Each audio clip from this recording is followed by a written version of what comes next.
మన యొక్క అర్థం కాని స్థితిని చూచే దేవుడు చేసేదను, అది లెక్కింప వీలు లేనంతగా విస్తారమవుదునని దానితో చెప్పెను. మరియు యెహోవా దూత, ఇదిగో యెహోవా నీ మొరను వినెను, నీవు గర్భవతి అయి ఉన్నావు, నీ కుమారుని కని అతనికి ఇష్మాయేలు అను పేరు పెట్టుదువు. చూసారా అండి, ఇష్మాయేలు అని పేరు పెట్టదువు. తన జీవితమే ఒక ప్రశ్న అయిపోయింది కదా.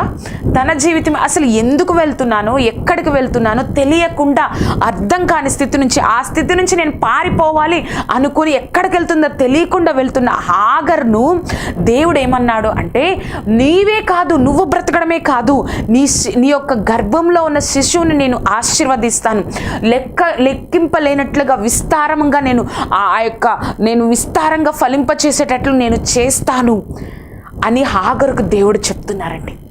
అర్థం కాని స్థితిని దేవుడు చూసేవారు.